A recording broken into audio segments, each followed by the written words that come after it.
हम उसका जिम्मेदार सीधे तौर पे सरकार को मानते हैं। अभी भी जाग जाओ, अभी इसकी सफाई, आपको प्रशासन को आगे आना चाहिए था सफाई करने के लिए। तो जिसके खिलाफ हमने बहुत ही सख्त धाराओं के तहत केस रजिस्टर कर दिया है। बाबा साहब भीमराव अम्बेडकर जी की जो कल 26 जनवरी के दिन उनके जो स्टैचू थे उसकी प्रतिमा को एक शख्स ने तोड़ने की कोशिश की, बेअदबी की, संविधान को जलाने की कोशिश की और उसको पकड़ा तो गया है, लेकिन जो उसके बाद जो हालात पैदा हुए हैं उसके लिए हम सब के लिए यहाँ आए हैं और हमने आज इसको दूध के साथ साफ भी किया है, पानी के साथ साफ भी किया है। लेकिन ऊपर के हालात बहुत माड़े हैं, बहुत बुरे हालात हैं, क्योंकि सफाई गंदगी वहाँ फैली हुई है। आप चढ़ के ऊपर देख सकते हो। हमने 1 घंटा आपके सामने लाइव इसकी कोशिश की साफ करने की, लेकिन साफ नहीं हो रहे। हम ऊपर भी जाना चाहते थे, प्रशासन को मांग की थी कि आप ऊपर हमें सीढ़ी दीजिए, लेकिन उन्होंने नहीं दी। लेकिन हम ये कहेंगे अभी भी जाग जाओ, अभी इसकी सफाई, आपको प्रशासन को आगे आना चाहिए था सफाई करने के लिए। सुबह तक देखो संविधान जला हो, संविधान के निर्माता की बेइज्जती हुई हो, लेकिन उसकी मूर्ति की, लेकिन कोई आया ही ना हो। ये इनकी संजीदगी है। सर, ये टूरिज्म प्लेस है जहाँ पर बड़ी गिनती में लोग आते हैं, लेकिन ऐसी घटनाएं के बाद लोग डर जाते हैं। बिल्कुल यहाँ देखो 6-7 धमाके हो गए ठाणे के ऊपर, और हमारी जिस दिन धमाका होता है 50% 40% टूरिस्ट कम हो जाता है। तो हमारा तो रोजी रोटी ये है, हमारे बच्चों का फ्यूचर ही ये है।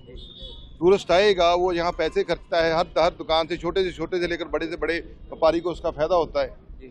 तो ये तो हमारी रीढ़ की हड्डी है, तो हमें उसका बहुत बड़ा नुकसान होता है। लेकिन हम शहर वासियों को यही बेनती करते हैं कि ये निर्माता हमारे सपनों के हैं, सबके साझे निर्माता हैं। सभी को इसका एजिटेशन करना चाहिए, लेकिन शांतमय एजिटेशन करना चाहिए।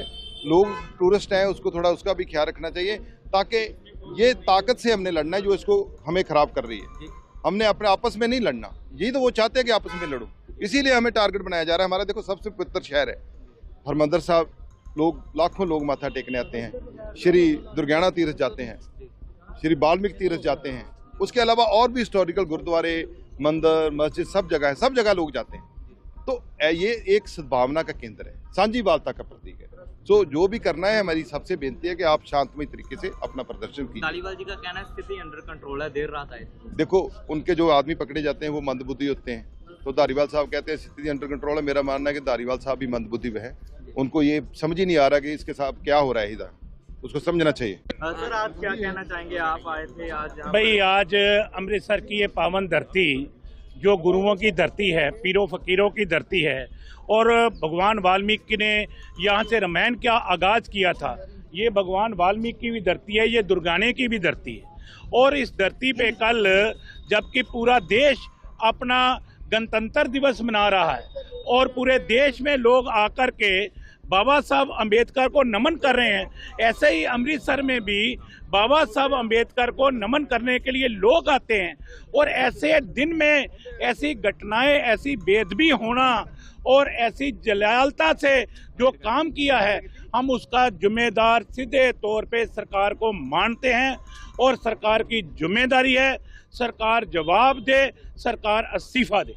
जैसे कि आपको पता ही है, अभी कल दोपहर 3 बजे के करीब एक व्यक्ति ने बाबा साहब की मूर्ति के ऊपर चढ़ के मूर्ति को भी नुकसान पहुंचाया, और जो हमारे भारतीय संविधान का प्रतिरूप था वहां लगा हुआ उसको भी नुकसान पहुंचाया। तो जिसके खिलाफ हमने बहुत ही सख्त धाराओं के तहत केस रजिस्टर कर दिया है। तो केस रजिस्टर करके उसकी अरेस्ट डाल ली गई है। उसका नाम है आकाश सिंह, पुत्र भूपिंदर सिंह, वासी है धर्मकोट मोका का रहने वाला है। तो अभी हमारी तफ्तीश चालू है। तो दौरान तफ्तीश हम ये देखेंगे, उसका एनालिसिस करेंगे पूरा, उसकी जो मोबाइल, फोरेंसिक, हर चीज़ का एनालिसिस करके ये जांचेंगे कि उसके साथ साथ इसमें कोई और व्यक्ति तो नहीं है।